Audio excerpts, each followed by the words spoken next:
ఇంగ్లాండ్తో జరుగుతున్న వన్డే సిరీస్లో టీమిండియా ఇప్పటికే మొదటి వన్డేలో విజయం సాధించి ఇంగ్లాండ్పై ఆధిక్యాన్ని సాధించింది.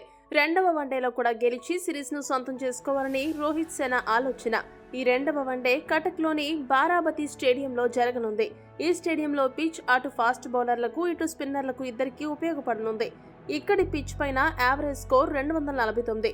టీమిండియా ఈ స్టేడియంలో ఏకంగా 381 పరుగులు సాధించింది. దీనిని బట్టి ఈ పిచ్ ఎంత బ్యాటింగ్ ఫ్రెండ్లీయో అర్థం చేసుకోవచ్చు. ఇక గెలిపే లక్ష్యంగా బరిలోకి దిగబోతున్న భారత జట్టు రెండవ వన్డే కోసం కీలక మార్పులకు శ్రీకారం చుట్టనుంది. బ్యాటింగ్ విభాగంలో 1 మార్పు, బౌలింగ్ విభాగంలో 2 మార్పులు చోటు చేసుకోనున్నాయి. రెండవ వన్డే కోసం భారత తుది జట్టు ఎలా ఉండబోతుంది, ఏ మార్పులు చోటు చేసుకోబోతున్నాయనే విషయాలను ఇప్పుడు చూద్దాం. ఒక ఓపెనర్ గా రోహిత్ శర్మ యథావిధిగా బరిలో ఉంటాడు. రోహిత్ ఛాంపియన్స్ ట్రోఫీకి ముందు గాడిలో పడి మంచి స్కోరు సాధిస్తే టీమిండియాకు మంచిది. మరి ఆ దిశగా రోహిత్ శర్మ అడుగులు ఎలా ఉంటాయనేది ఆసక్తికరంగా మారింది. మోకాలి గాయం కారణంగా మొదటి వన్డేకు దూరమైన విరాట్ కోహ్లీ రెండో వన్డేకి అందుబాటులో ఉండనున్నాడు. దీంతో జైస్వాల్ తుది జట్టు నుండి తప్పుకోనున్నాడు. మరొక ఓపెనర్ గా గిల్ రానున్నాడు. 1 డౌన్ బ్యాటర్ గా కోహ్లీ బాధ్యతలు తీసుకోనున్నాడు. గిల్ మొదటి వన్డేలో అద్భుతంగా రాణించి అందరి చేత ప్రశంసలు అందుకున్నాడు. గిల్ ఇదే స్థాయిలో ఈ వన్డే సిరీస్ తో పాటు ఛాంపియన్స్ ట్రోఫీలో కూడా రాణిస్తే అతడి స్థానం టీమిండియా సుస్థిరమవడం ఖాయం. 4వ స్థానంలో శ్రేయస్ అయ్యర్ వస్తాడు. అయ్యర్ అద్భుతమైన బ్యాటింగ్ తో మొదటి వన్డేలో అదరగొట్టి ఆ స్థానానికి సరైన ఆటగాడు తానే అని నిరూపించుకున్నాడు. ఎంతో కాలంగా నెంబర్ 4 స్థానం అనే సమస్యతో బాధపడుతున్న టీమిండియాకు అయ్యర్ సమాధానంగా నిలవడం శుభ పరిణామం అనే చెప్పాలి.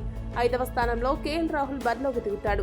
5వ స్థానంలో కేఎల్ రాహుల్ కు అద్భుతమైన రికార్డు ఉంది. మొదటి వన్డేలో కీపింగ్ లో అదరగొట్టిన కేఎల్ రాహుల్ బ్యాటింగ్ లో నిరాశపరిచాడు. బ్యాటింగ్ లో కూడా కేఎల్ రాహుల్ చివరి వన్డేలలో రాణిస్తే అద్భుతంగా ఉంటుంది. మరి కేఎల్ రాహుల్ తనపై పెట్టుకున్న అంచనాలను అందుకుంటాడో లేదో వేచి చూడాలి. ఫాస్ట్ బౌలింగ్ ఆల్రౌండర్ గా హార్దిక్ పాండ్యా రానున్నాడు. స్పిన్ ఆల్రౌండర్లుగా అక్షర్ పటేల్, జడేజా ఇద్దరు కూడా రాణించారు. కాబట్టి ఈ ఇద్దరు జట్టులో యథావిధిగా కొనసాగుతారు. కానీ వరుణ్ చక్రవర్తిని ఛాంపియన్స్ ట్రోఫీకి తీసుకోవాలని భారత జట్టు భావిస్తుంది. ఇప్పటి వరకు వరుణ్ కు వన్డేలు ఆడిన అనుభవం లేదు. ఈ పరిస్థితుల్లో కుల్దీప్ యాదవ్ కు విశ్రాంతి ఇచ్చి ఆ స్థానంలో వరుణ్ చక్రవర్తిని ఎంపిక చేయనున్నారు. వరుణ్ కనుక అద్భుతంగా రాణిస్తే ఛాంపియన్స్ ట్రోఫీ నుండి సుందర్ను తప్పించి ఆ స్థానంలో వరుణ్ ఎంపిక చేయడం ఖాయంగా కనబడుతుంది. ఇక ఫాస్ట్ బౌలింగ్ విభాగంలో కూడా 1 మార్పు చేయనున్నారు. మొదటి వన్డేలో అద్భుతంగా రాణించిన హర్షిత్ రాణా యథావిధిగా జట్టులో కొనసాగనుండగా రెండో వన్డేలో షమీకి విశ్రాంతి ఇచ్చి హర్షదీప్ సింగ్ ను తుది జట్టులోకి తీసుకోనున్నారు.